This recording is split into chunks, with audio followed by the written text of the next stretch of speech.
یه شلنگ تنفس توی دهنش بوده، بچه رو اومدن زدنش. خلاص. He was only 17 years old. He went out to protest for his future and the future of his country and never came home. As families in Iran demand an end to the Islamic Republic, the world debates diplomacy as warships move closer. Today on Eye for Iran, targeting children, we speak with the father of a teenage Iranian protester killed in custody, wounded during the January uprising. 17-year-old Sam Afshari was detained by security forces. His dad tells us how he was later shot, execution style.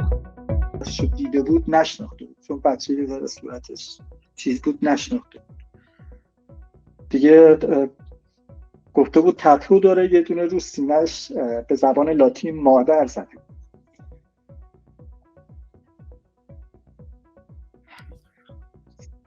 گفت یه ذره اون پارچه رو بدین پایین.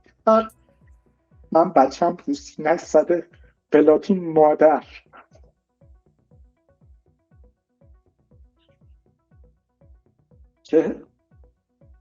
که وقتی تتو رو به سینه‌اش می‌بینن بله سام ستانه خودشه.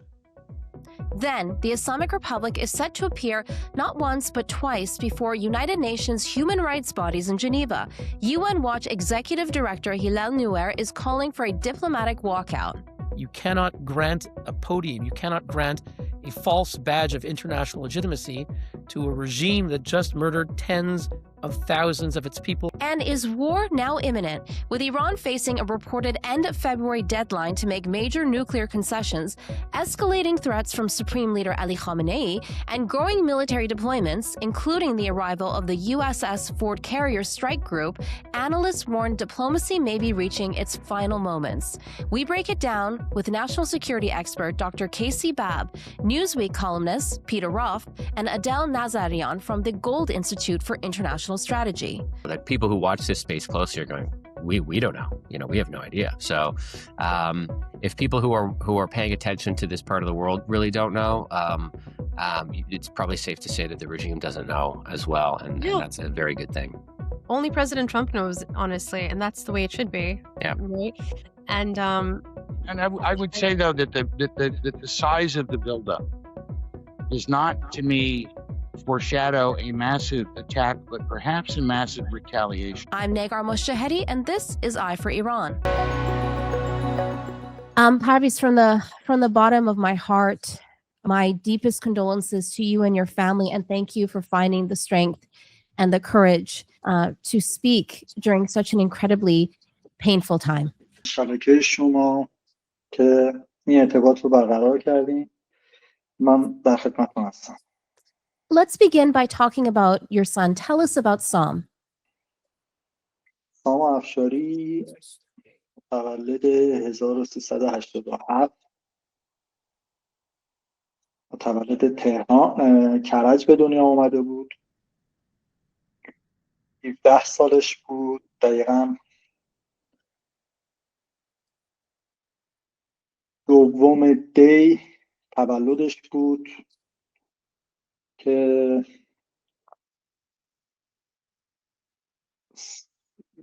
تقریبا 2 سال مونده بود دیپلم کامپیوتر آیتیش رو بگیره. آیتی شبکه میخونده دیگه.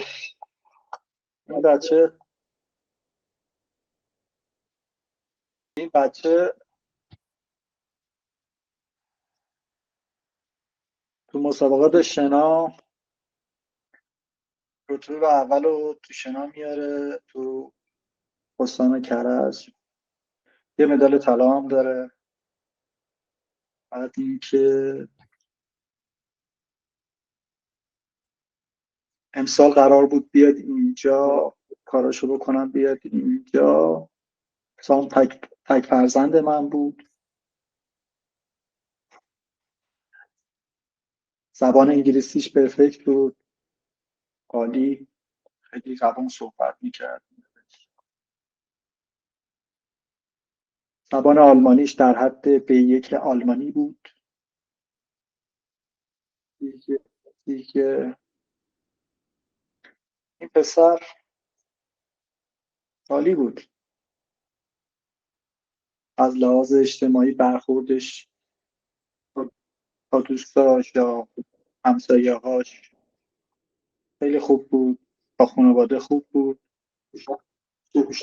صحبت بود، شاد بود، شوخی زیاد میکرد، میگفت، میخندیدیم، بیشتر وقتا با هم در ارتباط بودیم، تصویری یا حالت پیام با هم صحبت میکردیم، از آینده صحبت میکردیم. سام گفتم چه برنامه‌ای داری سام بیا اینجا؟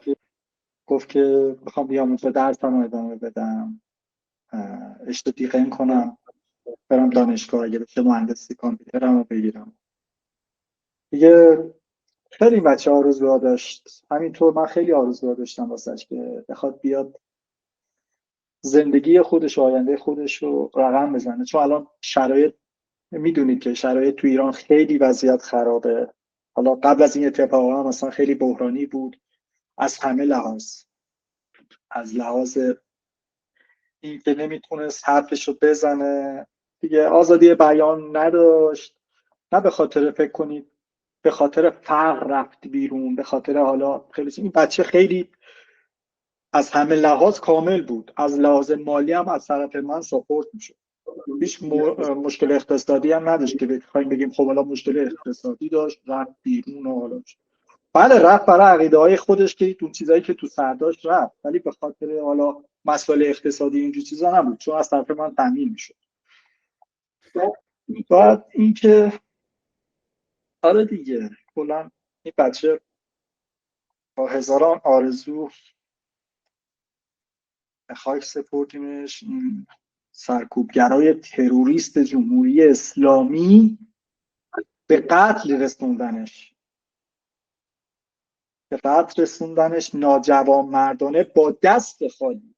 این بچه 17 سالش بود، شما با تیری که حالا تیربار بستین یا با تک تیرانداز زده، به هر حال از پشت این بچه یک بار زدین، بچه زخمی شده، بچه رو کشون بردن توی آپارتمانی، بازم توی اون آپارتمان سرکوبگرای جمهوری اسلامی گرفتن از دست مردم، از ساکنین اون آپارتمان ورداشتن با خودشون بردن به اصطلاح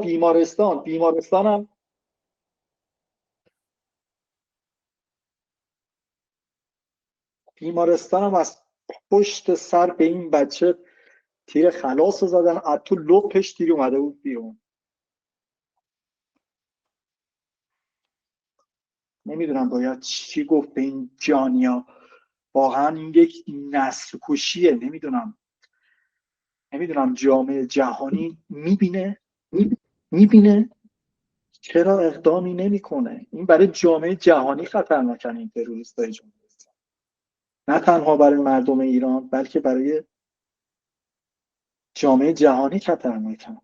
خیلی فراتر از اون چیزی که جامعه جهانی تصورشو بکنه چه جنایاتی تو ایران اتفاق افتاده، خیلی فراتر از اون. من اصلا یه سری چیزا جدیدن میشنوم و به گوشم میرسه اصلا وحشتناکه.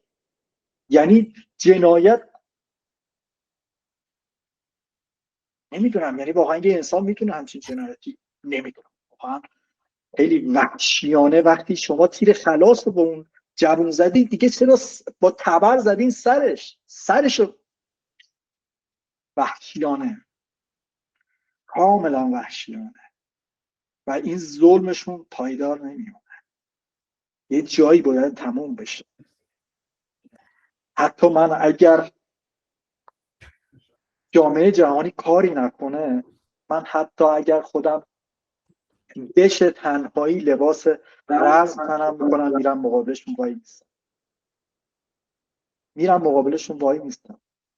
جون هزاران جوان، نه تنها تمام بچه های زیر سن آینده سازای کشور ما بودن. اصلا مو به تنم سیخ میشه. من گریه هامو کردم، الان وقت گریه هم نیست، الان بیشتر خشم دارم. خشم یعنی اگه اتفاقی نیفته خون بچه‌های ما پایمال میشه. مردم ما 90 میلیون انسان الان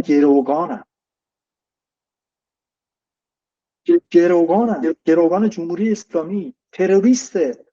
من موندم شما که این سپاه و تروریستی اعلام کردین و دیگه چرا کار دیگه شو انجام نمیدین؟ معقل چین؟ آیا میخوایم بیشتر از این کشته بدیم؟ بالای 50,000 نفر. حتی من الان بعضی وقتا تو رسانه ها میشنون که حداقل 90,000 نفر بوده. نمیدونم این جنایات رو چجوری اصلا نمیشه سرپوشیشن کرد. اصلا یک دونه انسان شما بگو، نگو اصلا 50,000 تا. یک انسان چرا باید کشته بشه؟ اصلا به هر دلیلی که بخواد اعتراض کنه، دست خالی اومده بیرون اعتراض کنه، حقش رو میخواد، حق شهروندیش رو بخواد. دوست داره کشورش دموکراسی بشه، دموکراسی داشته باشه، دوست نداره دیکتاتوری حکومت کنه تو کشورش که ظلم کنه از همه لحاظ. حتی من شنیدم به زنهای جاویدنامه‌ای که کشته شده، بعد از اینکه کشته شده تجاوز بهشون شده. همین الان که من دارم با شما صحبت میکنم اطلاع موثق دارم که بچه‌ها بهم گفتن بابا اینا اصلا حکم صادر نمیکنن، اصلا نیازی نیست حکم صادر کنن اعدام کنن. تو تمام تو سوله‌های سپاه دارن تمام لباساشون رو در میارن، درو میکنن، تیر خلاص میزنن، سریع میفرستن سردخونه. میگه اینا بازی که دارن بازی سیاستشون رو دارن چیز میکنن. مثل همون عراقچی که اومد ادعا کرد، وزیر امور خارجه‌اش اومد گفتش که هولوش 3,000 نفر مردن. تا اونجوری که من دقیق اطلاع 3,000 نفر. خب شما میگی 3,000 نفر مردن، پس چرا الان 50,000 نفر صداش در اومده؟ اصلا 40,000 نفر یا 90,000 نفر؟ پس کدومش درسته؟ همینایی که درسته که ما داریم با چشم میبینیم، همینا درسته که تمام به گوش ما میرسونن رسانه ها، این بر اون بر، اقوام، دوستان. این چه جنایاتیه؟ چرا میخواین سرپوشی کنی از این جنایات؟ نسل‌کشی اتفاق افتاده. جامعه جهانی بیدار شه، اصلا بیدار هستن، ولی خب یه سری مسائل سیاسی و سیاست نمیذاره کاری انجام بدن. ولی من جامعه جهانی میخوام که دست کار شن. الان وقتشه، الان وقتشه. بعدن دیره، بعدنی وجود نداره. دارن قتل عام میکنن. به داد مردم ایران برسید. در نحوی دارن اعدام میکنن. کوچه خیابونا الان دیده باشید به زور میریزن تو خونه، شناسایی میکنن و میدارن میبرن.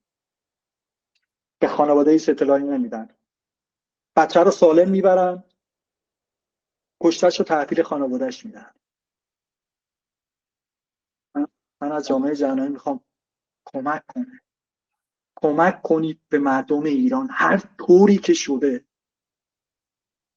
جون مردم ایران در خطر، جون سامهای دیگه در خطره. اگه نجنبیم اونا رو از دست میدیم. عجله کنید. هر یک روزش هم دیره. هر یک روزش هم کلی آدم داره میگیره. الان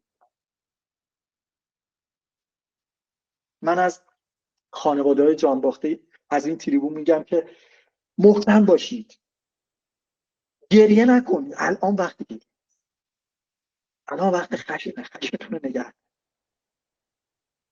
اونایی که به راحتی بچه هاتون رو سلاخی کردن، بچه‌م رو سلاخی کرده، باید جواب بده.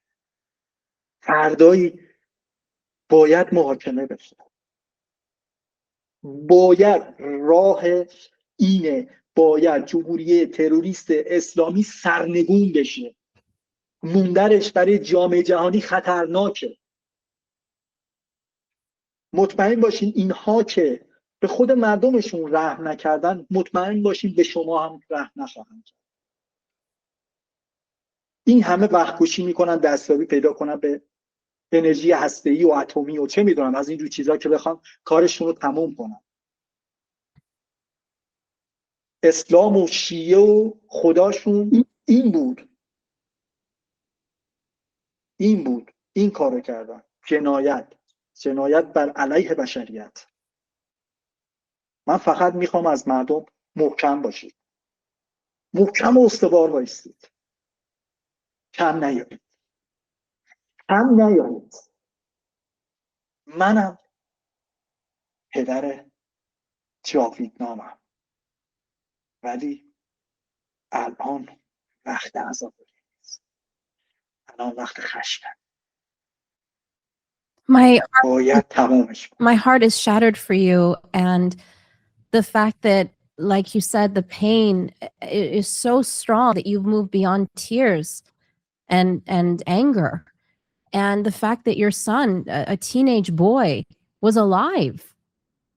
They injured him, but they finished him off after, execution style. It's so important for the world to know what is happening to the people of Iran. Tell me, when did you know something had happened? Like from the time that you received your last message from Sam, when did you know something bad had happened? 3 روز یا 4 روز بعد این موضوع، چون اینترنت ها کاملا قطع بود، ارتباط نداشتم. بعد از اینکه به سختی ارتباط برقرار شد، خیلی کوتاه تونستم متوجه بشم کشته شدن سام عزیزمو، که گفتن اول اطلاعات ها خیلی گنگ می اومد برام. نگاه کنید توی یه سری رسانه ها گفتن که ضد نقیض مقدار، گفتن که چون دقیق نمیدونستم. الان جدیداً دقیق اطلاعات رو میدونم که سام رو این سرکوبگرا توی عظیمیه میدون مهران یک پلیس به اضافه 10 بوده که پلیس امنیت میگن، حالا نمیدونم چیه، اونجا بهش از پشت تیر میزنن. بعد بغل همین پلیس امنیت یه آپارتمان مسکونی بوده که اهالی اونجا تا میبینن این بچه از پشت تیر خورده افتاده، داره خودشو کشون میبره که به جا برسونه، اینا میگیرن، اهالی اون آپارتمان میگیرن این بچه رو بکشونن توی پارکینگ آپارتمان، در رو ببندن که چیز نشه، که این سرکوبگرا از راه میرسن، بچه منو برمیدارن با خودشون میبرن و بعد پیگیر میشین. البته پیگیر میشین یکی از همسایه ها، البته نمیخوام اسمشو ببرم به خاطر وضعیت امنیتی، که اونجا مشغول کار بوده، کارمند اونجا بوده، شیفتش بوده تو بیمارستان مدنی. میگن سام آوردن اونجا، سام نبود، خیلی دیگه هم آورده بودن، ولی یک پسر 17 ساله بود. ازش پرسیدن، گفت سام، و یعنی میتونسته صحبت کنه. بعد سریع اتاق اعمال اونجا چیزا رو مثل که براش فراهم میکنن، اصلا زیر چیز بوده، خواستن احیاش کنن، برگردوننش، حتی شلنگ بچه شلنگ تنفس توی دهنش بوده، بچه رو اومدن زدنش. خلاص. البته خب عکسی هم هست از سام که شیلنگ تو دهنش بوده، شیلنگ تنفس تو دهنش بوده. دیگه یه ذره به خاطر امنیتی میترسن بفرستن برام، احتمال داره که بعد برام بفرستن. بعد اینکه تیر خلاص رو میزنن منتقل میکنن سردخونه. بعد 1 روز یا 2 روز اینطور بعدش خانواده نگران میشن، میبینن 1 روز بعدش نگران میشن، میبینن که چیه، میان ارتباط میگیرن، هیچکی بهتون جواب نمیده، میگن بریم توی سردخونه ها و بیمارستان ها رو بگردیم. میرن سردخونه های بهشت، میرن فکر کنم بهشت سکینه است، میرن سردخونه رو جستجو میکنن با برادرم که میبینن هم توی مانیتور اول لیست رو نگاه میکنه برادرم، لیست اسامی اون جانباختگان رو نگاه میکنه، بعد رو مانیتورشون لیست سام افشاری میاد بالا. داداشم که اول چیزی نمیگه به خانواده که چیزی گفت اول خودم برم شناسایی کنم مطمئن شم، بعد خودش میره شناسایی میکنه میگه آره خودشه. یه طرف صورتش بعد هم متلاشی شده بوده از پشت بود. بعد گفتن باید مادرش بیاد تشخیص بده، شما چون عموش هستی. برادرش خانومم رفته بود، بچه رو صورتش رو دیده بود نشناخته بود، چون بچه یه ذره صورتش چیز بود نشناخته بود دیگه. گفته بود تتو داره، یه دونه رو سینه‌اش به زبان لاتین مادر زده بود.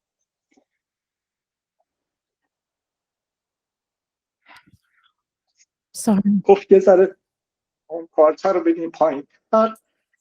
من بچه‌م رو سینه‌اش زده به لاتین مادر.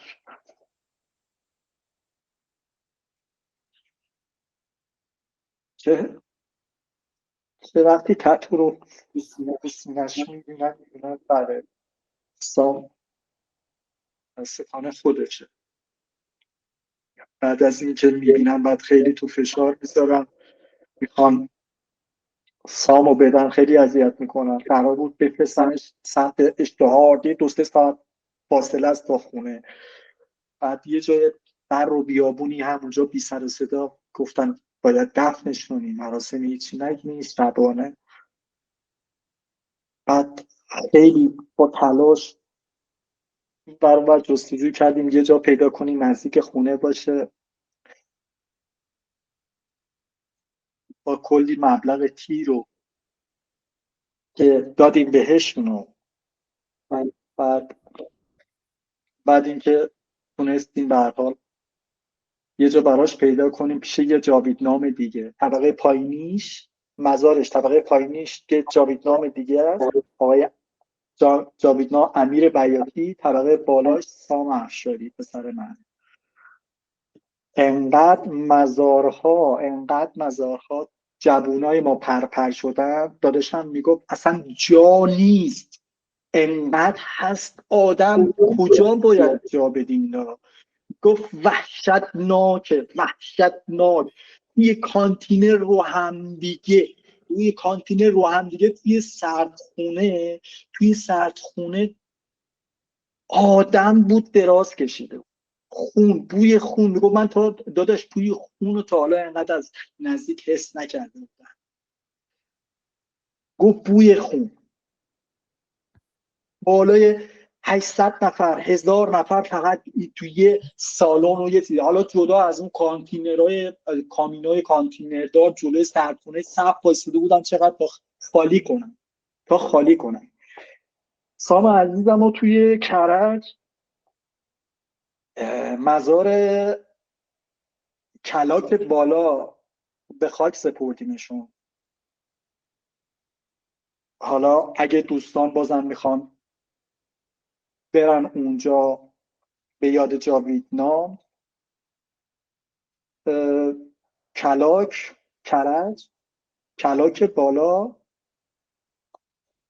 مزار شهد آرامستان. الان حضور زن ندارم یادم رفت، اینقدر ذهنم درگیر شد. آرامستان شهدا فکر میکنم توی کلاک بالا.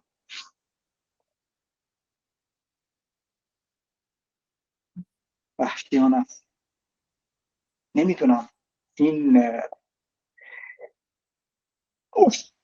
نمیدونم چی باید است. من فقط میگم به داد برسیم، نذارین این حکومت بمونه. این حکومت بمونه همه رو قتل عام میکنه، دنیا رو زیر و رو میکنه. این اگه دستش برسه به اون چیزی که میخواد، مطمئن باشین زورگویی میکنه به تمام کشورهای دنیا. این یک نسل کشی بود توی ایران اتفاق افتاد. شاید بعد از 80 سال و بعد از نسل کشی هولوکوست که فکر می‌کنم این بعدش خیلی وحشتناک، قابل تصور نیست. اصلا من بعضی وقتا اصلا مغزم ارور میده، اصلا بعضی وقتا اصلا باورم نمیشه، اصلا مگه میشه؟ اصلا چطور میتونه آدم تونه یه انسانو بگه یک بچه سر من 18 سالش بوده، خیلی بچه‌های کوچیکتری بوده، 3 سال 4 سال، این بچه‌های بیگناه، بچه خانوم باردار بوده، بچه رو وایستادن جنین ببینن داره، نگاش کنن اون خانومو تاربو شکافی کنن، اگر بچه جنین داره پول 2 تا تیر رو بدن، هزینه 2 تا تیر رو بدن. یعنی وحشتناکه. I'm so sorry. What do you want the world to know about your son? You know, why did he go out into the protests? What did he want for the future of Iran? And what does justice look like to you right now, if that's even possible? عدالت اگر وجود داشته باشه، اگر عدالتی باشه برای این انسان‌های بی‌دفاع، باید جمهوری تروریستی جمهوری اسلامی رو باید کارش رو تموم کنه. یعنی باید تمام اینا محاکمه بشن، همونطور که محاکمه نورنبرگ بود، تمام اینا سردمداراشون، سرکوبگراشون، حتی یکیشون هم نباید دست مردم در بره، دست سازمان جهانی در بره، چون دستشون به خون جوانای ما، به خون مردم، به خون انسان آلوده شده. باید اینا محاکمه بشن. باید جمهوری اسلامی منحل بشه. جمهوری اسلامی باید تموم بشه. بعد از این جمهوری اسلامی نباید باشه، چون تروریستن اینا. شما گفتین به زبون تروریسته، تو عملم انجامش بدین، تمومش کنین. معطل چی؟ معطل این که بازم یه نسل کشتی دیگه انجام بشه. واقعا منتظر چی هستی؟ Exactly. اگه ادعای حقوق بشر ندارین، حقوق بشر ادعا داره از شهروندان کل دنیا حمایت کنه، از همه لحاظ. شروع کنید، تمومش کنید، زمان نذارید براش. این وقت زمان نیست دیگه، زمانی نیست برای جمهوری اسلامی. اگر قتلی در کار نبود بازم میشد، ولی الان جنایت کردن، نسل کشی کردن. خیلی از جوانای ما الان زخمی هستن، در بند هستن، نیاز به کمک دارن. کسایی که جانفدایی که کشته شدن، خیلی هاشون نونآور خانواده بودن، خیلی هاشون نونآور خانواده بودن، خیلی هاشون دکتر بودن، خیلی هاشون مهندس بودن، خیلی هاشون نخبه بودن. ما خیلی ها رو از دست دادیم. خیلی از جوانان رو پرپر کردن. اینا همین رو میخواستن. اینا میخواستن دین اسلامشون رو رشد بدن، ایرانی رو از بین ببرن. دقیقا همون چیزی که توی اعتقادات خودشون هست، دقیقا همون رو پیاده کردن رو مردم ایران. خیلی عادی میکشن، براشون مثلا معنی مفهوم نداره. وقتی یه تک‌تیرانداز از بالا وایستاده، براش مهم نیست اون پایین خانوم، بچه است، زنه، مستقیم هدف میگیره تو قلبش، مستقیم هدف میگیره تو پیشونیش. به نظر شما باید چیکارش کرد؟ جامعه جهان، این نظر منه. به نظر شما نباید این محاکمه بشه؟ نباید این جمهوری تروریست اسلامی برکنار بشه، چیده بشه؟ از ریشه باید چیده شه، اصولی. نه که یه پرده رو بگیرین آقا تروریستی شد خب تمومش کنیم بره. نه نه نه، این بازم کارش رو ادامه میده. همینطور که همین الان به اسم مذاکره با آمریکا میرن میشینن پشت میز مذاکره، پشت سرشون دارن جوانامونو میکشن، جوانامونو دارن اعدام صحرایی میکنن. نگاه به حرفاشون نکنید. اینا بارها دروغ گفتن به مردم، به جامعه جهانی اینا دروغ گفتن، هر سری دروغ میکنن، دروغ گفتن، باور نکنید. از اینا هر کاری برمیاد. بهتون ثابت شد، به ما ثابت شد و تمام به من که ثابت شده بود قبلا، به من 15 سال پیش ثابت شده بود، نه الان. ولی الان به جامعه جهانی باید ثابت شده باشه با این کشتار و نسل کشی که نمیدونم واقعا چی بگم. باید همه‌شون محاکمه شن، باید جمهوری اسلامی کلا از زمین محو بشه، باید تمام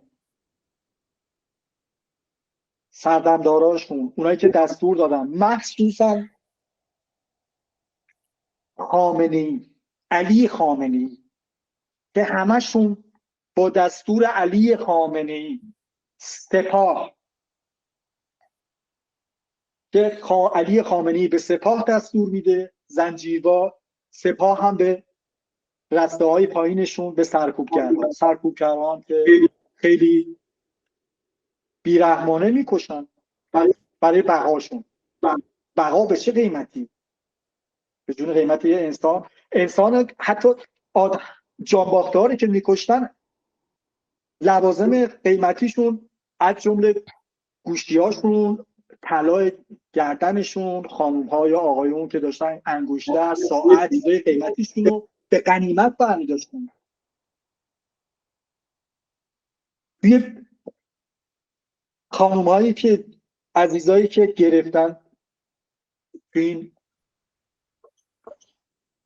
اعتراضات، خیلی هاشون رو توی زندان‌ها بهشون تجاوز کردن، کشتنشون، خیلی هاشون هم تجاوز کردن. آخه آدم چقدر میتونه اینقدر؟ نمیدونم، واقعا باید تمومش کنیم دیگه. جامعه جهانی به خسته شدیم. ما 47 سال خسته شدیم مردم ایران. فکر نکنیم فقط الان کش داره. ما از زمان تاریخ رو برگردیم عقب، از زمان که اینا اومدن رأس کار، از اون زمان دارن کشتار میکنن. کشتارشون کم بود، کم کم بیشتر شد. سال 98 چقدر کشتن، چقدر مخفیانه همه رو ریختن تو سد کرج، تو سدهای کرج. بعدن گندش در اومد که چقدر انسان موندن اون زیر. دستاشون رو بسته بودن، انداخته بودن، تیر زده بودن. کدوم انسانی واقعا این میشه اسمشو گفت انسان؟ اینا انسان نیستن. اینا نمیدونم چی باید، اصلا زبونم نمیچرخه، نمیدونم چی باید بینه بگیم.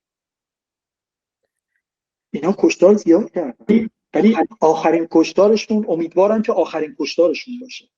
چون اگر جامعه جهانی باز هم اقدام نکنه، باز هم دست به کار نشه، گفتم اما عرض اولم گفتم، یک روزه الان پشت پرده دارن مخفیانه اعدام میکنن، دارن به اعدام‌های سرپایی میکنن، الان دارن تیر خلاص میزنن به هوای اونایی که خیلی ها رو الان من شنیدم که توی تهران منطقه 15 همراه این زباله‌های چیز توی گور دست جمعی، داخل این زباله‌ها مواد اسیدی که تو زباله‌ها بوده اینا رو چیز کردن بسوزونن که شناسایی نشن. کلی گور دست جمعی چیز کردن. خب تمام اینا هست. فکر نکنید در حد حرف، همش اتفاق افتاده، هست، شده. خیلی وحشتناکه.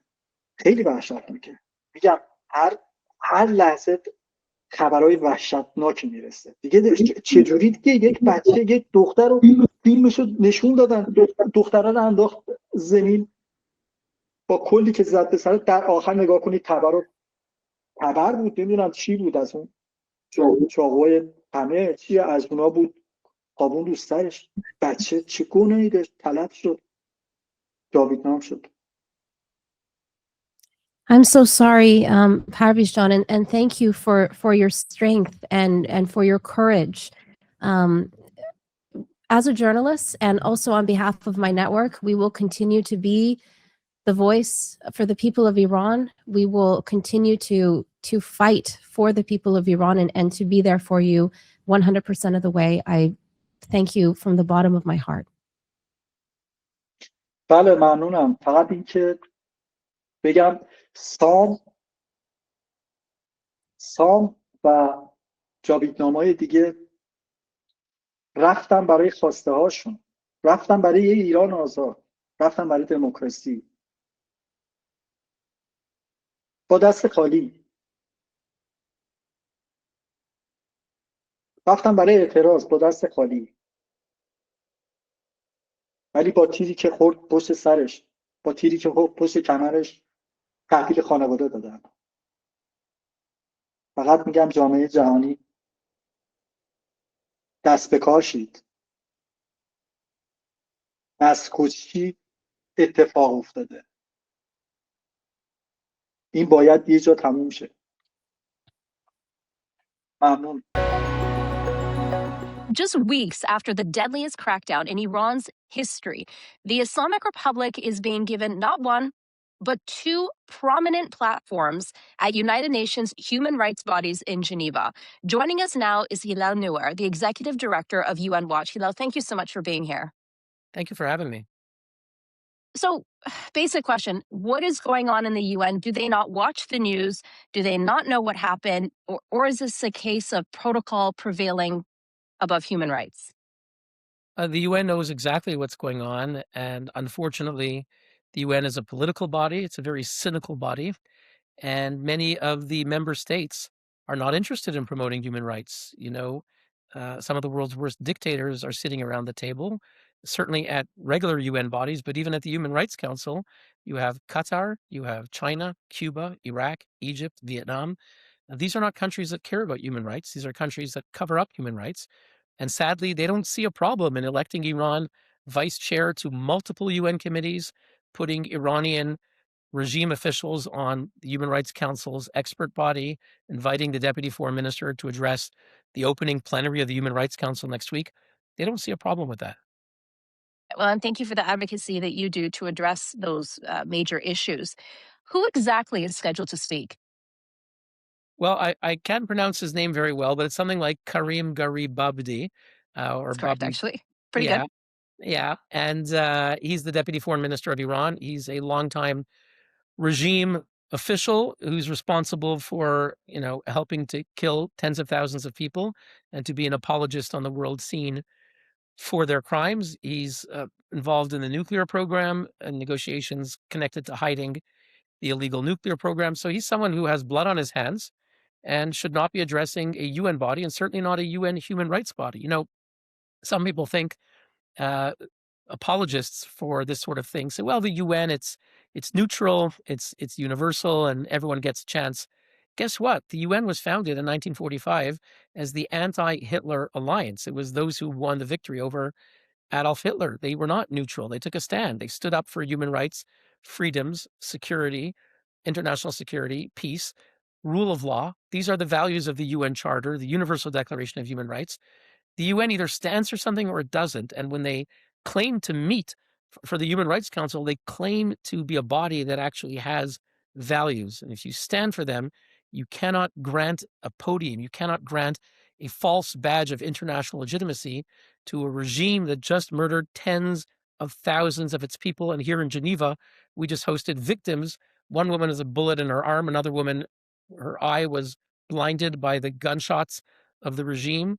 Shame on the UN for inviting the murderers who try to wound and kill innocent people. And many would argue that the Islamic Republic is the modern day Nazis of our time. Well, if you look at what they say and what they do, they're in that vein. They certainly speak about genocide. They've long called for destroying the entire state of Israel, which is the home of the Jewish people. They've worked to accomplish that by sending hundreds of millions of dollars from the Iranian people to fund terror groups like Hezbollah, Hamas, and the Houthis. The Hamas massacre of October 7th was in the name of a genocide. They wanted to kill as many Jews as they could. And of course, if you look at what they're doing to their own people, the Nazis also were merciless to their own people. And you see what Iran is doing to their own people. So they're definitely in that vein. I recently spoke with a man by the name of Parviz. He's living in Germany. His son was in Iran. He was a teenage boy who took to the streets for a better future. He was injured during the protests. There was bystanders, according to eyewitness accounts and forensic evidence, who tried to help him. But unfortunately, the security officials took him away and then finished him off, execution style, with a bullet going through his head and out his mouth, a 17-year-old boy. What message does it send to people like them? Well, look, for too long, the international community treated this murderous regime as if they're a legitimate interlocutor, as if they're legitimate diplomats. They are terrorists, as Masih Alinejad said here yesterday in Geneva. She said, these are ISIS. These are the terrorists of the Islamic State. They're no different. They're no better. And they should be treated as such. They should be expelled. There should be no Iranian diplomats in Geneva or the rest of Europe. The other countries like the UK need to designate the IRGC as a terrorist organization, joining the EU, which today officially added them to their list. And they need to make very clear it's not business as usual anymore. So look, President Trump has threatened military action. That's the only way at this point you're going to stop the regime. But every country has to do whatever they can. If they're not going to take military action, then do the maximum to stop granting any oxygen, any legitimacy, any fuel to this regime. Why do you suppose the United Nations, like you said, given how they were founded and their supposed values, would give legitimacy to a regime that massacred its own people? I mean, we don't have a full look at the exact numbers. It could be conservative estimates are saying, 36,000. It could be up to 90, 100,000. There are people who are dying now from untreated wounds because doctors have been kidnapped, abducted, and killed. They're not allowed to treat protesters. After something of this scale and magnitude, why would they give them legitimacy in the first place? Well, look, sadly, there's a big gap between the piece of paper that people signed on to and reality.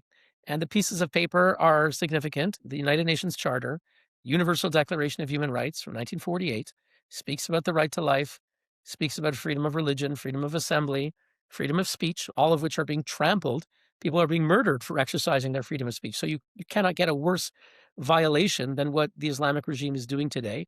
But the United Nations is composed of governments, and many of them are themselves dictators. China, Cuba, Russia, Venezuela. These are dictatorships. So they don't care about the piece of paper. They're very cynical.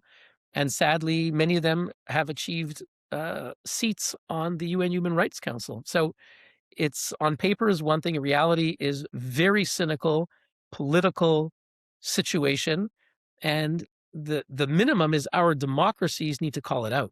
So we're calling on France, Germany, the UK, Canada to step up and to walk out. UN Watch has sent a petition to a demand, rather, to all of the diplomatic missions here in Geneva, demanding that they walk out when the deputy foreign minister shows up next week on the podium.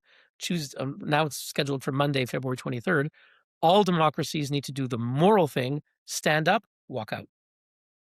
Originally, Foreign Minister Abbas Adalchi was set to address the United Nations, but thanks to a campaign that your organization launched, a petition, at first I thought he was canceled, but he was taken off the list and then replaced with this individual.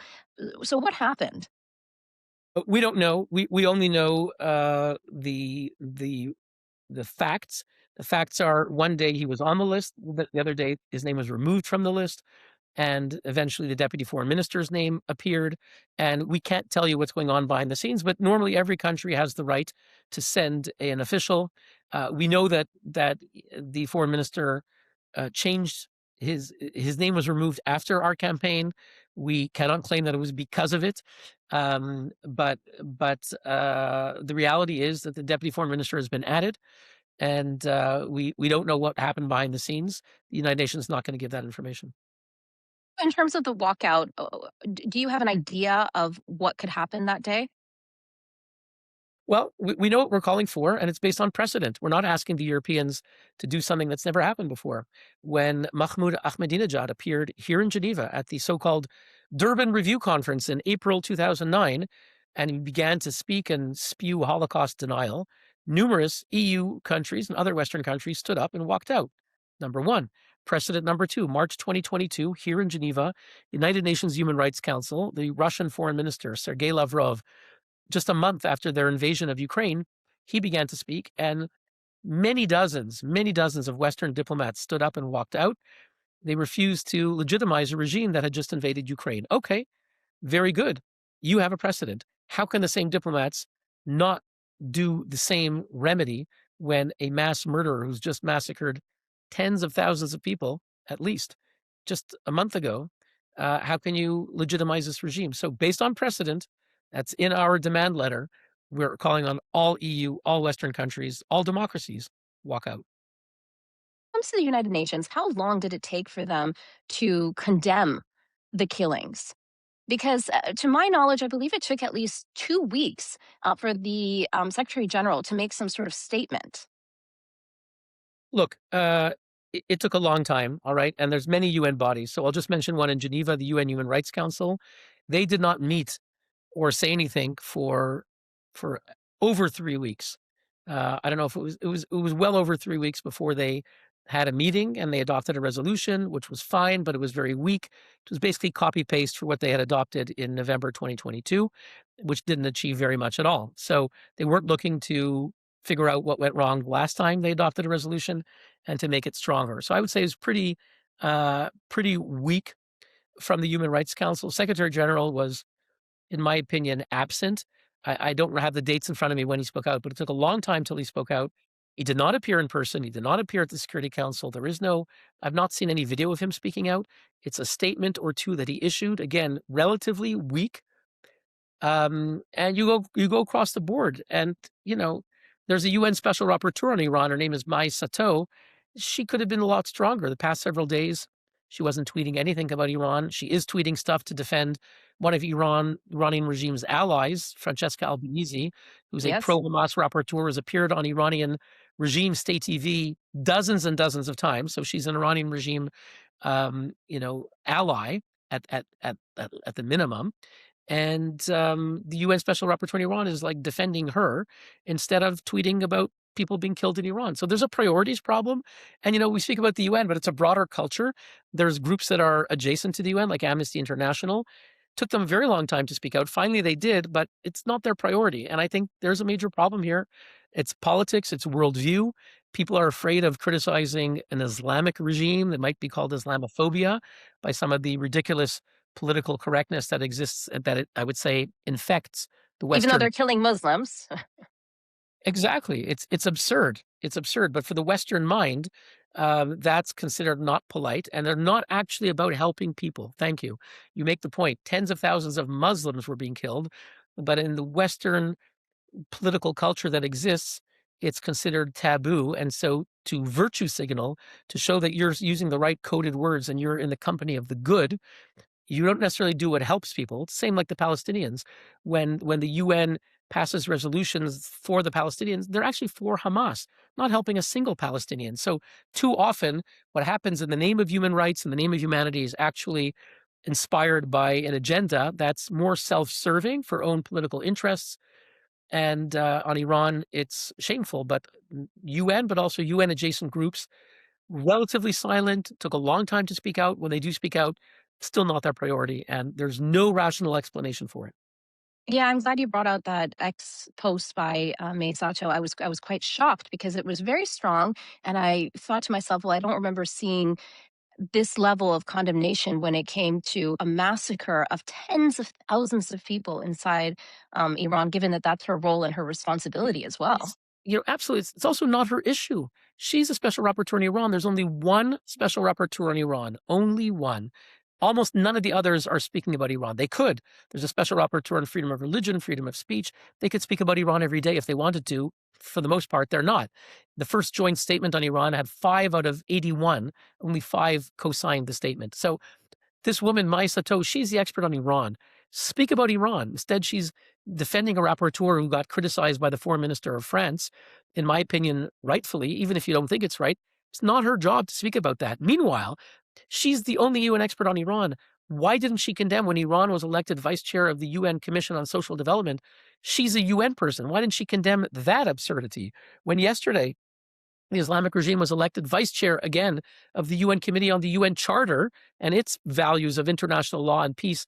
Why didn't she condemn that? And the others that we mentioned, putting Afsana Nadipur, regime official on the Human Rights Council Expert Committee, inviting the deputy foreign minister.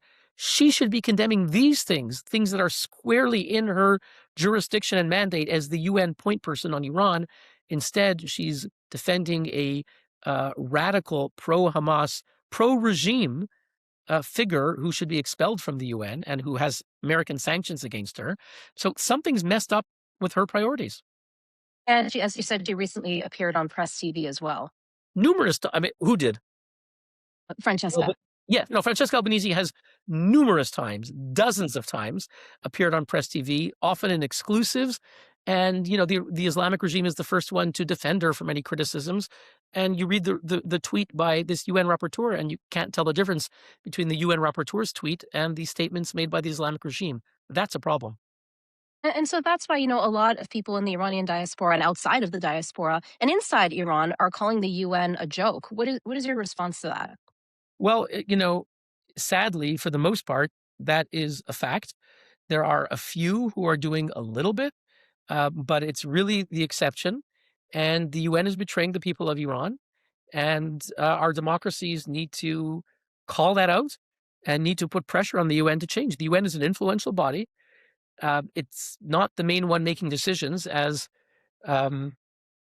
Secretary Rubio said when he was at the Munich conference. He said, the UN, where were they on Ukraine? They didn't do a damn thing. Where were they on Gaza? It's President Trump who got the hostages released. The UN is making itself irrelevant, but to be honest, it's worse than that because they do have influence. And sadly, too often they're using it to legitimize regimes.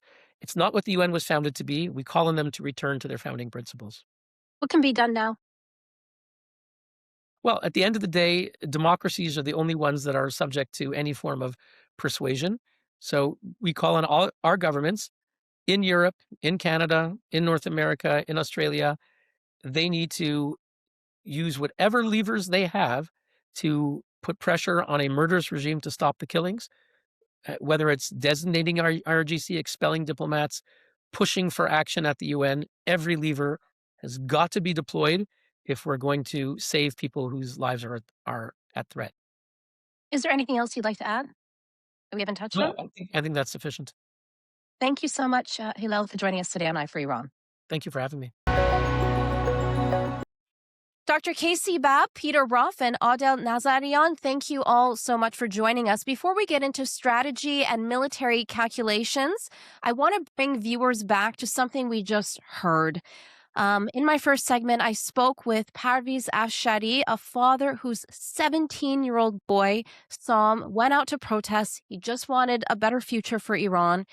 He was wounded, taken to the hospital. He could have survived. He had, non-life-threatening injuries, but instead the regime took him to custody and decided to finish him off execution style with a bullet to his head. And his story, of course, is not isolated. Tens of thousands have been killed. Children, as we just mentioned, have been targeted, and many more who survived appear to be hoping for President Trump's help to be on the way. So, Casey, let's start with you. Do you think it will, and what would it look like? It's really tough to say. Again, if I had to bet on it, I would say probably you're going to see some sort of intervention here, because obviously you're dealing with this egregious, catastrophic human toll, right? The people of Iran are the primary victims of what's going on here. They're bearing the brunt of the regime's atrocities. But you also have to, if you zoom out a little bit as well, you look at whether it's Bibi Netanyahu or President Trump. This is also, I would say, a matter of legitimacy, which is a very serious thing. This is serious language. You have a regime that's massacring its own people. that's working towards a nuclear bomb, that's been calling for the death of Jews, the death of Zionists, the death of America, that's, vehemently opposed to women's rights, that is opposed to the LGBTQ community, that's virtually opposed to everything. If not now, when? And so if they do not strike now, if they do not do something now, you're really going to have people questioning the legitimacy of these governments. So I think, yes, probably you're going to see something, but it's tough to tell. I mean, this is warfare. This is signaling, and I think we'll probably know within the next few days. Yeah, and what you said, if not now, when? That is exactly what Sam Afshari's father, Parviz, said in our first segment. And obviously, even Senator Lindsey Graham was like, we would not be building a military buildup of this magnitude just to flex our muscles, right? I mean, there's a lot of cost, there's a lot of planning that goes into it. Peter, what are your thoughts? We've been obviously hearing about these deployments and preparations, and after the 12-day war, more so, we've been waiting for something to happen, and it didn't happen right after the 12-day war. It happened in January. It's important to note, and we go over this in our Iran International Insights that you can find on YouTube with Mayor Sharafidin and Gail Arahan, who were hosting, and they talk about, small triggers versus big triggers and how the regime can prep for these big triggers, but they can never really prep for these small triggers because they don't know what's going to instigate it. You can prep for the death of Khamenei, for example, but Masa Amini or the economic crisis in January at the bazaar, that's something that you can't really prepare for. So what do you think they're preparing for at this point? Can they? And what message are you seeing from the military preparations that are underway? Well, it's good to be with you. And before I get to that, let me just say how important I think the work that you're doing is keeping world informed about what's really going on in Iran and the nature of the gangster regime that's been in charge since 1979. Thank you. That means a lot. Thank you. In Donald Trump, you actually he has already come to the aid of the Iranian people. The Iranian people are not the enemy of America. I don't know any American who hates the Iranian people. It's the regime that's been at war with the United States since the Ayatollah pushed the other coalition partners out and took control of the government in 1979, which led to the seizure of the American embassy and a more than a year-long hostage crisis. No president has done more to help the Iranian people, I think, than Donald Trump. Other presidents like Joe Biden and Barack Obama tried to buy peace. They tried to buy passivity. They tried to buy off the leaders. And the money that they gave turned around and was put into war making against the United States through support for terror organizations in other countries that attack U.S. military personnel and U.S. commercial projects. People who are thinking that Donald Trump will oversee a George W. Bush style invasion of Iran followed by a lengthy occupation need to readjust their expectations. I think the 12-day war is a clue. We are trying to change the behavior of the regime. That's not the same as changing the regime. Donald Trump has ruled out regime change. Bibi Netanyahu wants regime change. Donald Trump said no, and he said no during the 12-day war. And I think we learned the folly of regime change in Operation Desert Storm and Desert Shield, or Operation Iraqi Freedom, that toppled Saddam Hussein. And then the Americans, in their wisdom, came into Baghdad, fired the people who arrested the criminals and kept the lights on and kept the water running. And people had nowhere to turn but to the Islamic Revolutionary State, and they joined terrorist groups. What Trump is trying to do is change the behavior with subtle pressure, like the total destruction of Iran's nuclear program by the American Air Force. I think the next subtle gesture will be an attack on Iran's ability to make war on its neighbors by destroying its ballistic missile program, and perhaps an attack on the Iranian Revolutionary Guard leadership in order to inhibit its ability to make war on its own people. Ultimately, the Iranian people have to take their government back. They have to win this war. No one is going to win it for them. Now, you can say it's cruel and inhuman, and I can understand your temptation, but the American president isn't going to send farm boys from South Dakota and Iowa and South Carolina to Tehran to die for some nation-building exercise. He campaigned against it. It's not who he is. It's not what his base will support. What they will support is targeted, specific, direct military pressure, along with maximum economic sanctions. And Trump has been very good about this.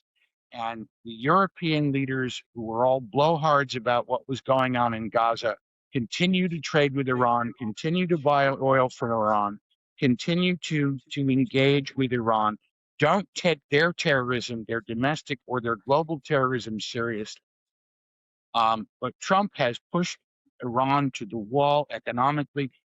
He will do, I believe, in the next few days or weeks, what he can do, but it will always be surgical. It will always be specific. It will always be limited, because he is trying to change the behavior of the existing regime. And that may include creating vacancies in the upper echelon of Iranians' civil or theocratic leadership, who will come in and make decisions that from now on we're going to do things different. What do you think, Adel? You're of Iranian origin, and in terms of the discussions we have in the diaspora, we don't believe, because they're so ideological, that you can, in fact, change the behavior of this regime. So, what are your thoughts on that? And going back to that, small triggers versus big triggers from events such as another military strike that Peter mentioned on Iran. Could that not lead to the regime to collapse and for the people of Iran to take it from there, so that the Americans wouldn't be involved, boots on the ground? They wouldn't be involved in regime change per se, but for the Iranian people to take back their country from what they describe, many of us, as occupation. It's great to be on with all of you, and thank you for having me. I do believe that the only way to eradicate the theocratic ideology that has been pervaded by a radical Islamic way of thinking, which is completely opposite and diametrically opposed to what the Iranian people themselves believe in, the majority of which honestly are secular, and they have respect and love for all faiths, is to cut it from the core, to cut the cancer out from its root. And that's specifically what the Islamic Republic of Iran is currently being led by, a cancer that is pervading the entire region and the West, with a very, very poisoned ideology. And I do believe that first of all, this time around, the revolution is different than previous times. In fact, it bears a lot of similarity to the revolution that ultimately replaced the Shah of Iran with Khomeini. The reason being, you have to look at the Grand Bazaar in Tehran. During that 1978-1979 revolution, the Grand Bazaar was shut down in response to opposing the Shah then.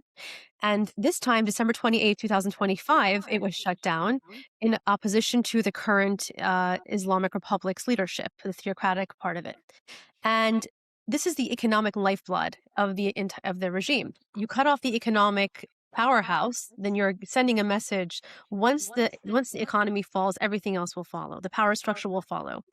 And I do believe that President Trump, so just to say, if not when, now, then to answer that question is, It's going to happen, I believe, before the end of the year. I do not believe this weekend, for example, will bring strikes.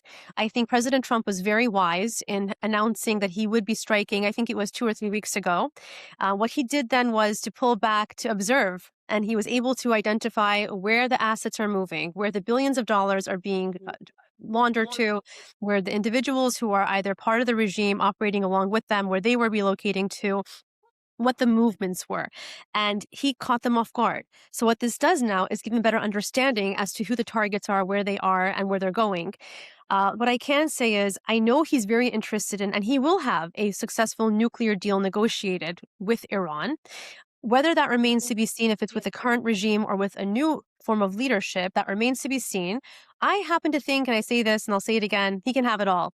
I think that the people themselves do want a different leadership structure, whether that means removing the current theocratic ideology and then working with, let's say, the president, Pezeshkian, or having, Reza Pahlavi, who's the crown prince of Iran, come to see. I see his role as, of course, ultimately it's up to the people of Iran to decide who they want to lead their nation. But I do see the crown prince operating in a way of either he will be an interim leader, let's say, to garner up popular support to get Which is people. what he said. I mean, he's saying, I'm here to help you and be your transitional leader. Exactly. I don't think he has an intention to, nor do I think the U.S. has any intention, frankly, of having him, step in to be the actual, long-term leader. I don't think he wants that himself, but ultimately the people will decide. But I think that if he could be beneficial to helping people, rally support for them to take part in elections, it's going to be great. Regarding the assets we have, positions that we've had moving into the Middle East, I do think that President Trump is planning something for sure. There will be. Look, Venezuela was something different, right? I think that his intention to get involved in Venezuela, to have, basically a continuation of the Maduro regime without causing any casualties, that was one way of doing it. Iran's different. I do believe that there will be minimum, obviously, to no casualties, except for if he's targeting actual people who are IRGC officials or are seen as terrorists by the U.S. and a lot of nations. That will be one thing. He's doing whatever he can to minimize blowback against Israel, against allied nations like the UAE, Oman, Qatar, Saudi Arabia. I have to also point out a comment that was made, a tweet rather, that was made by a gentleman, a guy named, he calls himself Sayed Mohammed Marandi. You may know who he is. So he made a comment, tweeted out, "Leave all Arab countries in the Persian Gulf immediately." That seems like a threat. I mean, the way he sees it is he's trying to give people, it's similar to what Israel does, right? Israel warns people to evacuate before striking. So I think what that indicates is he's obviously close to the regime in Iran. They're probably planning a counterstrike in response to America doing anything. And I do believe that they will target the Arab nations. And it's just a matter of, frankly, trying to mitigate that. And I believe that our intelligence, along with Israel's intelligence, and even the UAE and Saudi Arabia and Oman and Jordan and Qatar's intelligence will be able to also fight back against any kind of potential strikes against their people. But ultimately, the people of Iran have always, and the Middle East for that matter, have generally always done better under Republican administrations than under Democratic ones. And I think the previous administration also indicated that to us. Unfortunately, under the previous administration's leadership, whoever was leading it behind President Biden, which is a continuation of, we can say, the Democratic administration prior to President Trump's 2016 election victory, they were more interested in starting wars. And there was no reason for the war in Ukraine to go on as long as it has. And that's a whole different topic. But I do think, generally speaking, President Trump is someone who has stuck to his word. He is anti-war. But at the end of the day, if it means securing national security interests, and frankly, there is no way, in my opinion, that the current Iranian leadership can get away with the massacre that they've committed, the tens of thousands of Iranian people, without some kind of a justice honestly being served their way. And Casey, what do you think about that, especially like the regional geopolitics at play here? Because I mean, Qatar is quite close with the Islamic Republic, especially under the Muslim Brotherhood, and we know there is evidence of a lot of soft power and influence campaigns coming from Qatar that may be orchestrated or at least in coordination with the Islamic Republic of Iran. Yeah, I mean, again, I'm thinking about legitimacy here and I'm thinking about opportunity. And so I agree with much of what Peter said, but I also um, believe that, this operation could potentially be a little more significant than some people might think, just simply because of the cascading effects that it could have to the benefit of America and America's allies throughout the region. I mean, when you cut off the tentacle of an octopus, it grows back. And so, if you look at the region, even beyond Qatar, if you look at Hezbollah, Hamas, other entities in the region that have killed scores of Americans, um, right now there's some relative calm, if we want to put it that way, but that's not guaranteed over the long term. And so you have to cut the head off the octopus. And so I see there's an opportunity here. And even if you look at the matter of the Palestinians, which this is in part why you're seeing so many the silence of quote unquote progressives, right? And in this whole situation is because the schizophrenic thinking that plagues that sort of ideological sphere is that yes, these are bad, this is a bad regime, these are bad people, but they're also the lifeline supporting the Palestinian resistance. And so if you look at it there, I mean, America and other countries are putting billions of dollars into the Board of Peace and some sort of peace building effort in Gaza. If you allow the regime to continue on the way that it has been operating, you're sort of working at you're not doing yourself any favors in that part of the world, in that region. And so I think if you want to have substantive change in the Palestinian territories as well, all roads sort of lead to the regime in Iran. So there are complexities here. There are many layers here, geopolitical issues that and factors that need to be taken into account. But again, I see there's an opportunity here to really rewrite much of the Middle East as we know it. And I think, frankly, that there's a responsibility here, even if the United States administration, if President Trump's administration has made it clear that they don't want a regime change, maybe there's a somewhere just beneath that threshold that gets the people of Iran. We're talking about America. Maybe it's time for a football analogy within field goal range to have something happen here that is meaningful over the long term. So, I don't know if we're going to see something in the coming days. I would imagine we'll probably get a better sense of things, but who knows? I mean, that, as I was saying earlier to somebody, this is to the benefit of America and Israel, that people who watch this space closely are going, we don't know. We have no idea. So, if people who are paying attention to this part of the world really don't know, it's probably safe to say that the regime doesn't know as well, and that's a very good thing. Only President Trump knows, honestly, and that's the way it should be. Yeah. Right.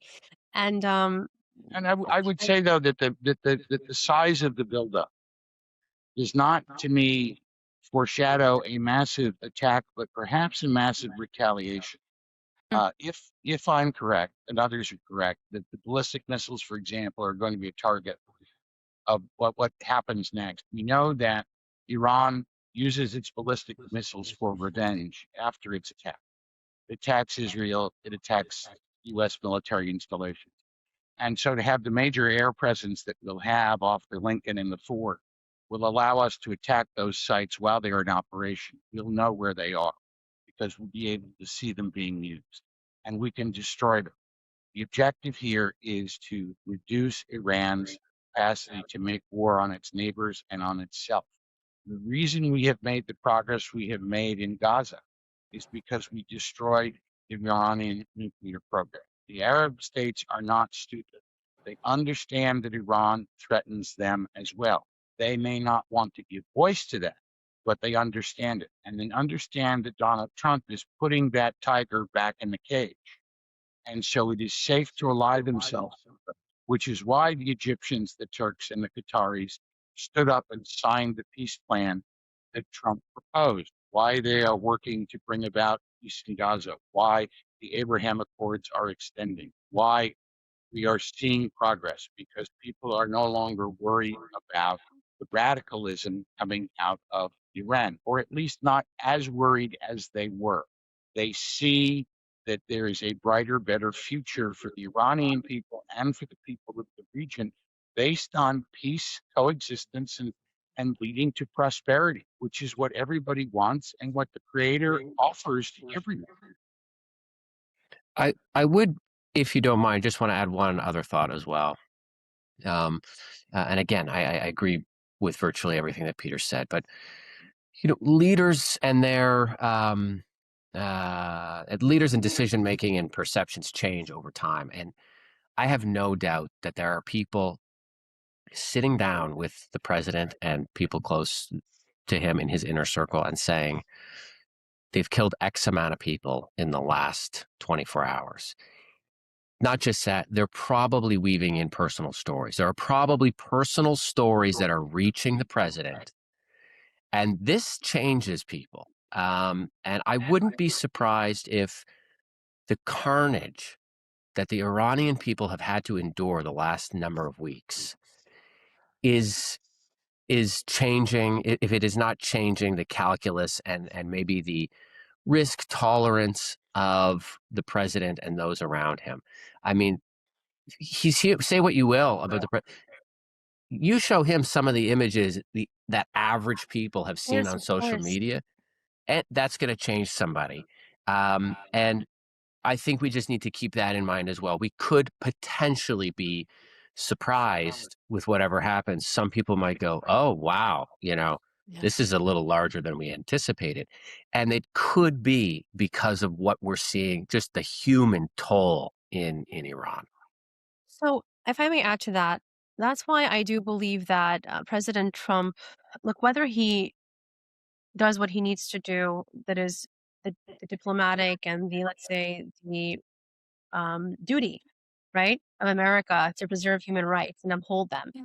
Whether he does it before negotiating a new deal with the current leadership, or first does something that causes a change in the current leadership and then negotiates a deal, this regime is going. And I think, to be frank with you, the only way, I'm just going to level set and say, the only way realistically that the Iranian people are going to be able to decide for themselves and to fight back is when they're armed. These poor Iranians who are literally protesting peacefully have been, they weren't armed. And I think if there is a way to get them the appropriate measure so they can fight back equally, then the Iranian people will persevere. Until then, they'll continue to get slaughtered in the streets.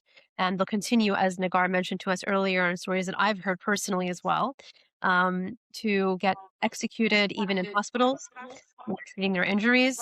And it's egregious. It's beyond the pale that we're living through this in our lifetime right now.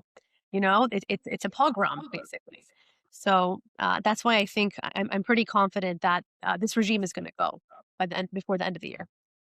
Yeah, I mean, the human toll and the human aspect, as you said, is crucial to the story and to the future of Iran. I just wanted to read part of an article that was an investigative report by my colleague, Shahid Alavi. A man who says he was deployed during Tehran's January crackdown describes watching protesters shot and helping load bodies into refrigerated trucks, including a little girl whose earrings had been taken before her body was thrown inside. Kazem, a 40-year-old Tehran resident, says he was present as part of the state's repression apparatus during 2 nights of mass violence, of course, January 8th and 9th. He says he had previously spent a relatively long time in detention by the IRGC, the Islamic Revolutionary Guard Corps intelligence organization, and was released after promising cooperation. He maintains, as he told my colleague, Shahid, that he did not kill anyone and that he fired only into the air. Just wanted to get everyone's reaction to that. Adele, we can start with you, then Peter, then Casey. So just make sure I have this clear. This is a IRGC operative who himself refused to open fire. According to him, according to what he told my colleague, that he refused to shoot and kill people, but he was loading dead body bags onto the trucks, including this 9-year-old girl, where he alleges that one of the officers had stolen her earrings I believe before it. they loaded her body. I believe he wasn't complicit, but what I want to know is how is he still alive? Where is he? Is he still in Iran? Has he escaped? Has he fled the country? It's pretty tough. You know, I have to bring to everyone's attention here. I'm sure you're aware of this. You have people like Rick Sanchez, Bushra Sheikh, um, two other Kala Walsh, and another guy who were there during the IRGC's revolution, the anniversary of the revolution, and whitewashing what just happened in Iran, and essentially on this platform of anti-American imperialism, right? I can't believe they're still using that terminology, but it's pretty egregious when they're essentially muddying the waters of moral clarity with this parade in the background that clearly was guided. And what does that do? I mean, have you any of you heard about this or seen the reactions from people be, you know, or their view of what's going on in Iran be actually impacted by this? And I'd love to go back to the previous question you asked, obviously, Nagar, for Peter and Casey to also answer, but maybe these could both be answered, because they literally interviewed people who are family members of IRGC operatives, and they were saying how, yeah, the IRGC, my own husband is working for the IRGC, and the police forces and one of them was attacked by the protesters, and just flipping the narrative completely into one where the people who were killing the Iranian protesters were actually the victims now, according to their narrative.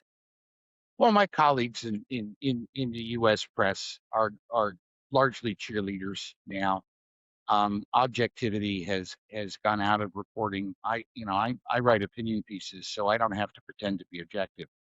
But they put their thumb on their scale. They cheer for Hamas. They boo the protesters in Iran by ignoring them. They cover up the crimes of the regime. They make it look like they're reasonable people who are interested in genuine negotiation, who are not interested in obtaining nuclear weapons, and who don't mean it when they say death to America, death to Israel. Well, I learned a long time ago from my grandfather, when someone tells you who they are, believe them. Yep. Yeah, that's just it. I mean, the regime has been very clear and straightforward and very consistent for a long, long time. And I have always struggled to understand the approach that, oh, maybe we can just meet them halfway. You can't meet a terrorist with a nuke halfway, okay? That's just not going to work out for anybody. And then when it comes to the narrative, I mean, as Peter said, nothing surprises me anymore. What we've seen in the last 2.5 years, it's just been frankly unfathomable, really. So the silence on what's going on in Iran, the flipping of the script, this is unfortunately the situation we have to deal with. Hopefully we see some of this sort of improve in time, but God only knows. Right now, though, I'm just thinking of the people of Iran, of the people of Israel, the people in the region who, are buckling up and preparing right now for a literal war. As surgical and strategic as these strikes may be, things happen, and in war, you don't know how things are going to turn out. And I think we need to watch this space very closely and keep people, the civilians that could be impacted by this, top of mind right now. Yeah, and to add to your point, I was speaking with Hillel Neuer from Mm-hmm. Watch in our second segment, and he was, telling us that the Islamic Republic is being given not one, but two prominent platforms at the United Nations human rights bodies in Geneva in the coming days. So, after a I massive have to say, more than Nagard, it just 9,000. reminds me, it can't be said enough that Yeah. people need to stop looking to the United States for global moral leadership. It's a fig leaf. It's a laundry that dictators use to whitewash United their Nations, you mean? The United Nations, you mean? United Nations. You said United States. I think you meant United Nations. Yeah. Oh, my goodness. Well, that was a mistake. Yes, the United Nations. The United Nations is a giant laundry that washes clean the reputations of bloodthirsty dictators, and you need to stop looking to it for moral leadership. And here to talk, just to add to that, right? Because if America doesn't stand up for these things, who else in the world does? Who else has been similar to the US? I mean, you see the United Kingdom has completely lost its spine. Nothing. You see France, Germany. My God, what I can say, the UAE has done a pretty good job lately of being vocal against radicalism. Oh, in France, the Iranian embassy was throwing a party just a few days ago. I didn't even know about This that. is stuff you can't make this stuff up. It's just beyond. And So, I'm yeah. working on this investigation right now with the Free Press on, like you mentioned, Casey, you know, when they flip the switch on this narrative, and it's fascinating, well, troubling, but the mechanism of which, how they were able to, you know, it didn't really begin with the regime state media. It actually began with Western influencers working in coordination with the regime, and then it traveled outward and then inward and gained legitimacy when state officials in Iran started repeating this narrative that, oh, it was the CIA, it was the Mossad that carried out this attacks, and then it traveled back outward again and to big influencers like Max Blumenthal or Nick Fuentes, so people from the alt-right and the extreme alt-left and alt-right who share one thing in common, and that is being very critical and having, quite frankly, hatred for Israel, and if you ask me, for Jewish people around the world. Yeah, It's of very, course. very, very troubling. So thank you so much to our panel today. Thank you. Lots in store, and we have yet to see what's going to happen. So I appreciate your time and your expertise and your analysis. Thank you, everyone. Well, if you like this episode, you can hit the like button. You can also leave us a comment and let us know what you think. You can sign up for our weekly briefing newsletter at iranintl.com/newsletter. And check out our dedicated English website at iranintl.com/en.